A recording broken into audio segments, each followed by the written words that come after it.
Oula, c'est une vaste question. Qui suis-je? C'est un koan, c'est un koan zen. Donc, je peux pas apporter une réponse définitive à cette question, mais je veux dire que je suis un amoureux des rêves. Je suis un amoureux des rêves, du travail avec les rêves, plus largement avec les images intérieures qui peuplent notre psyché. Donc les rêves, mais l'imagination, les fantaisies, tout ce qui nous vient de l'intérieur, qui coule en termes d'images et qui vient peut-être remettre de la poésie dans notre existence, dans notre relation au monde.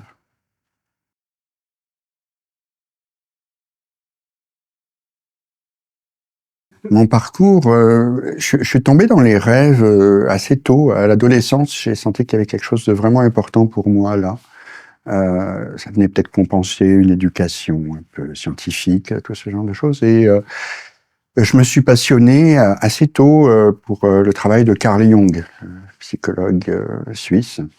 Et puis, la vie m'a amené au Québec, où je suis parti quand j'étais assez jeune, à 25 ans, et je suis parti en analyse de mes rêves, de ma vie intérieure, avec un analyste jungien. J'ai passé 23 ans en analyse avec cette personne. Ça a été une analyse au départ thérapeutique, hein. J'avais besoin d'examiner certaines choses, mais qui s'est transformée en analyse didactique, comme on dit, c'est-à-dire une analyse dans laquelle j'ai appris à travailler avec les rêves, avec l'inconscient. Et dans la même période, au Québec, j'ai eu la chance de croiser le chemin d'une grande dame qui s'appelait Paul Lebrun, qui est maintenant décédée, et qui avait créé une école au rite de passage, une école de psychologie sacrée, de travail avec les archétypes, le théâtre rituel. Et donc, pendant 20 ans, ça s'est entrecroisé entre l'analyse jungienne et le travail avec Paul, les méditations, tout ce genre de choses. À quoi s'est rajouté finalement la rencontre avec un autre grand monsieur qui s'appelle Richard Moss. Moi, pendant longtemps, je cherchais un peu le point de jonction, en fait, entre justement la méditation et le rêve. Je sentais que intuitivement, il devait y avoir un endroit où ça se rencontrait, mais c'était comme deux mondes. Les gens qui travaillaient les rêves ne méditaient pas, les gens qui méditaient s'intéressaient pas à la psychologie. Et moi, j'ai expérimenté dans ce sens-là. J'ai commencé à trouver des liens qui sont essentiellement dans l'instant présent, dans la pleine conscience. Et un jour, j'ai rencontré Richard Moss, qui avait établi ces liens depuis lui très longtemps. Et je suis rentré dans son sillage et je continue à travailler avec lui. Je le traduis assez régulièrement.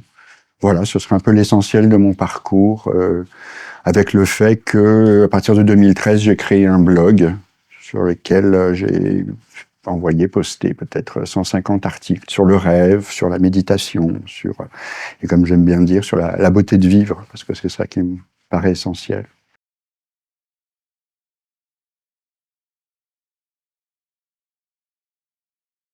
Le transpersonnel, pour moi, ça m'apporte en fait la conscience de ce que je vis, nous vivons, dans quelque chose de plus grand que moi, que nous sommes interreliés, interdépendants. Je suis relié aux arbres, à l'air que je respire, à la terre sous mes pieds, aux générations précédentes, aux générations futures qui sont pas encore là, aux autres êtres humains. Et tout ça, ça existe dans quelque chose d'encore plus vaste qui le contient, qui le prête vie, on pourrait dire, en tout cas qui l'englobe, qui l'informe. Et pour moi, le transpersonnel, ça consiste à cultiver une relation avec ce qui est au-delà du personnel, justement, au-delà de la personne. Le travail des rêves dans la perspective de Jung nous permet, disons, d'examiner un certain nombre de problèmes au niveau de la personne, de notre histoire, de tout ça, mais ces questions sont toujours, on pourrait dire, historiques, c'est-à-dire que ça s'inscrit dans le temps. Il s'est passé quelque chose un jour, ça a eu telle conséquence, etc. Mais il y a une autre dimension qui est activée, entre autres dans le travail avec les rêves, qui, au contraire d'être dans l'horizontalité du temps, est verticale. Et nous connecte à une dimension de sens plus vaste, plus large. Quand tout d'un coup, au lieu de regarder les choses comme il s'est passé ça, ça a eu telle conséquence, et puis on trouve telle solution pour régler ça, tout d'un coup apparaît un autre niveau qui dit « Ah, mais ça s'inscrit dans une histoire beaucoup plus vaste. Ah, mais ça a tel sens. Ah, mais ça amène ça. » Donc pour moi, le transpersonnel, c'est ça, c'est la relation avec cette dimension qui englobe la personne, et aussi d'ailleurs le prépersonnel, l'enfant, dans une dimension de sens plus vaste.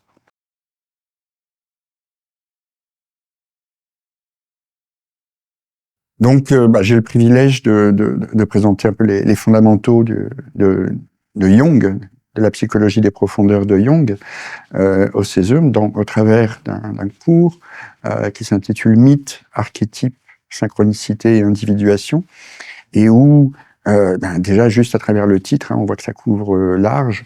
On explore la notion de l'inconscient telle que la comprenait Jung, l'inconscient personnel mais aussi collectif, comment il se manifeste, se dit dans les mythes, dans les contes, dans les histoires, dans les rêves. Cet inconscient, il est l'espace dans lequel vivent des archétypes, et nous permettent de prendre conscience, c'est important de prendre conscience de comment ces archétypes traversent notre vie, qu'on est en relation avec eux, qu'on s'en rende compte ou pas. Il y a ce phénomène extraordinaire qu'on appelle la synchronicité, les coïncidences signifiantes. Ça peut interroger la rationalité, mais quand ça se passe, ça déclenche quelque chose à l'intérieur, c'est ça. Et tout ça, ça s'inscrit dans la visée que Jung proposait de l'individuation, c'est-à-dire du devenir qui on est, devenir tout ce qu'on est. Donc, c'est ça, j'ai le privilège de présenter ce cours au Césum en 2 week-ends, et il est connecté avec une dimension pratique qui est aussi une introduction au travail avec les rêves. Et je précise avec le rêve, pas sur le rêve. C'est-à-dire que le rêve n'est pas un objet qu'on manipule, qu'on dissèque. Le rêve, c'est un être vivant avec qui on rentre en relation. Et donc, voilà, un autre atelier sur un week-end, j'introduis à différentes approches, je préfère parler d'approches que de méthodes, différentes approches du rêve qui permettent de rentrer en relation avec le rêve et de danser avec lui, de lui laisser nous parler.